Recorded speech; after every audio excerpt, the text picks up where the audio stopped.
பண்ணுவாள். விதியை ஓட விடணும், முட்டை விட்டு அடிக்கணும். அதுதான் அதுக்கு மேல ஒண்ணுமே இல்லைன்றது அது நின்றும். நீங்க இடையில போனீங்கன்னா ரெண்டாவது அது விஸ்வரூபம் எடுக்கும், வேற வழி வரும், மாத்தி போகும், எல்லாம் போகும். விதி என்ன பண்ணணும், அது போக்குல போய் முட்டை விட்டு அடிச்சீங்கன்னா அதோட அதனுடைய என்ன ஆயிரும், ஃபியூவல் முடிஞ்சு போச்சு, அதுக்கு மேல இன்ஜின் போக. இதாங்க இப்ப கிருஷ்ணர் அதை தான் கையாளுறார். கரெக்டா கூட்டு போனார். கர்ணன் கிருஷ்ணர் வந்திருக்கிறத பார்த்த உடனே அவனுக்கு ஒரு மாதம் ஆயிடுச்சு, இவன் ஏன் இங்க வரான் உள்ளன்ட்டு. என்ன எதிரி இல்லையா, இருந்தாலும் மரியாதைக்கு எல்லாரும் மாமான்னு சொல்ற மாதிரி அவங்க மாமா வாங்கன்னா கூட ஒரு கிழவி இருக்கா. யார்? இப்ப கர்ணன் சொல், நான் உனக்கு நல்லது செய்து தான் நான் வந்துருவேன். கிருஷ்ணன் சொன்னா கர்ணன், இது யார் தெரிகிறதா, நன்றாக பாருங்க. அவன் பாக்குறான், ஒண்ணும் தெரியல. ஏன்னா தாய் மனசு வேற, பிள்ளை மனசு வேற. பிள்ளை மனசு கல்லு சொல்லுவாங்க இல்லையா, பெத்த மனசு பித்து, பிள்ளை மனசு கல்லுன்னு. அவனுக்கு தெரியல. யாரும் ஒரு அம்மாவை கூட்டு ரொம்ப வயசான அம்மா, இந்த அம்மாட்ட பாரு, நான் பார்த்த உடனே இந்த அம்மா கண்ணீர் பொல பொல பொல பொலன்னு வரும். தான் பிள்ளைங்கிறது அவளுக்கு உணர முடியுது, அந்த உணர்வு கிடைக்கிறது அந்த தாய். இப்ப சொன்னா என்னுடைய பிள்ளை அம்மா, நீ ஏன் பையன் தான் சொல்லி அப்படி கெட்டி அணைச்சா. அந்த 2 பேருடைய ஆலிங்கனத்திலேயே அவன் என்ன ஆயிட்டான், உணர்ந்துட்டான் ஒரு தாயினுடைய ஸ்பரிசத்தை. அவனும் அழுதான், இந்த அம்மாவும் அழுது. எப்படி இருக்கும் சீன் பாருங்க. இவரு அவன்கிட்ட இருந்து பெர்மிட் வாங்குறதுக்கு கொடுக்கக்கூடியது இல்லைன்னா அவன் சாதாரணமா ஒத்துக்க மாட்டான். ஒரு முறைக்கு மேல் தொடக்கூடாதுங்க, நீ யாரு சொல்றதுக்கு, அவனை கொல்றத வரை நான் விடுவேன்பா. எப்படி ஆக்குகிறார் பாருங்க. இதுதான் மதி. விதியை மதியால் வெல்லும் இடம் இது. அம்மாட்ட சரண்டர் ஆயிட்டான். அதுக்கும் பிறகு ஒரு டவுட் வருது, கிருஷ்ணர் ஏதாவது விளையாடுறாரா, வாழைக்கு கூட்டிட்டு வந்து நம்மள்கிட்ட கதை விடுறாரா பார்த்துட்டு, ஒரு நிமிடம் எனக்கு அம்மா நம்பிக்கை இருக்கிறது, ஆனா உண்மையாக நான் நம்பணும். என்னன்னா போய் புடவை எடுத்துட்டு வரலாம். அம்மா கையில கொடுத்தா புடவைய பார்த்தோன்னே இந்த அம்மா ஏன் புடவை இல்லான்னு சொல்லி அனுப்புறான். அப்பமா அவன் நம்புறான், இருந்தாலும் இதை உடுத்து காட்டுங்க, அப்பதான் நான் நம்புவேன். ஏன்னா இதை உடுத்தவங்க எல்லாம் சாம்பல் ஆயிட்டாங்க, நீ இதை விடு. இப்ப அதை வாங்கி என்ன பண்ணா, அந்த அம்மா புடவை விடும்போது ஒன்னும் ஆகவே, புடவை கட்டிட்டு நான் ஜோலிச்ச அப்படியே கட்டி பிடிச்சு அழுதான் கர்ணன். தாயே, என்னை ஏன் வந்து நீ அங்க போடல, எதுக்கு நான் என்ன பாவம் செய்ய. இவன் அந்த பாண்டவர்கள் இவதான் மூத்தவன்ப்பா, தர்மருக்கு இவன் மூத்தவன். யோசிச்சு பாருங்க, என்னை ஏன் தாய் நான் என்ன பாவம் பண்ணேன், நான் பதில் சொல்லு. அப்பதான் கிருஷ்ணன் சொன்னா, இதெல்லாம் முன்வினை பலன், அது அப்புறம் பேசிக்கலாம்.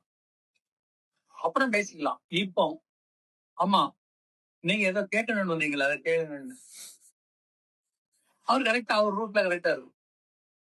உடனே குந்தி சொன்னா, எனக்கு ஒரு உதவி பண்ணுவியா மகனே. அவனால தாங்க முடியல, என்ன பெற்றவங்க நீ, இவ்வளவு வருஷம் நான் தேடிட்டு இருந்தேன், இப்ப என் முன்னால வந்து நிக்கிற, நீ என்கிட்ட உதவின்னு கேட்கணுமா, செய்யின்னு சொன்னா செய்ய மாட்டேன், என் உயிரை கேளு தார, நீ தந்த உயிர் தாயே, நீ என்கிட்ட போய் உதவி கேட்கறியே. தலையில அடிச்சு அழுதா, ஐயோ இப்படி ஒரு நிலை வரணுமா, ஏன் என்ன உதவி சொல்லுமா, இப்ப நான் செய்யறேன்.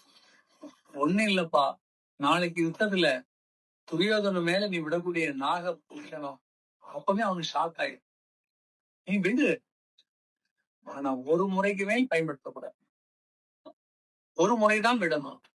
அதுக்கு என்ன, நான் முதல் விடும்போது அவன் தீர்ந்தான். ஏன்னா எனக்கு குறி தப்பா இருக்கு, நான் விடக்கூடிய நாகம் கரெக்டா போ, நேரம் போ, அதனால எனக்கு பயம் இல்லை, இது ஒரு பெரிய விஷயம் இல்லை, அந்த ஒன்னே போதும் அவனை அழிக்கிறது. சரி தாயேன்தான். யோசிச்சு பாருங்க, கிருஷ்ணா கதையை முடிச்சிட்டார். ஓகே ஆயிடுச்சே, ஒரு தடவை தான் விடுவான். விதி எப்படி கையில் எடுக்கிற, விதியை நிறுத்த முடியாது, யுத்தத்தை நிறுத்த முடியாது, இவன் விடக்கூடிய பாம்பை நிறுத்த முடியாது. ஆனால் என்ன பண்றாரு, அதை தனக்கு தக்கவாறு லாபகம் பண்ணக்கூடிய அந்த ஆற்றல் ஞானிகளுக்கு மட்டும்தான். இப்ப யோசிச்சு பாருங்க, கூட்டிட்டு வந்துட்டாரு அந்த அம்மாவை. யுத்தம் மறுநாள் யுத்தம் நடக்கிறது. கிருஷ்ணர் தான் ரதம் ஓட்டி வந்து உட்கார்ந்தார். அவன் அங்க நின்னா. அர்ஜுனனுக்கு தடதடங்குது. மாமா ஜெயிப்பமா மாமா, இல்ல நான் உயிரோடனே இருப்பனா மாமான்னு. உன் வேலை மட்டும் பாரு, இப்ப எதுவும் கேட்டது. உன் வேலை மட்டும் பாரு. கரெக்டா இவன் அம்ப விடுறான், இவன் விட்டோன்னு அவன் எடுத்து விடுறான். நான் ஊசரத்தை எடுத்தான். கரெக்டா வரும், நேர வருது. கிருஷ்ணர் என்ன பண்ணிட்டார், பட்டுன்னு தன்னுடைய பெருவரல் காலை வைத்து ரதத்தை ஒரு அழுத்து கீழே அழுத்தினார். ஏன்னா அவங்க மேல ஓப்பன் டாப் கிடையாது, ரதம் அப்படி இறங்குது. அது வந்தது என்ன ஆயிட்டுன்னா, அவன் நேரம் இவனை புரி வச்சான். இவனுடைய தலைப்பாகையை தட்டிட்டு போ, தலையில பாரு தலைப்பாகை.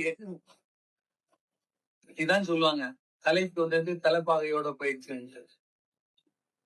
இவன் அப்படியே நிக்கிறான், ஒரு இன்ச்சு கீழே இறங்கி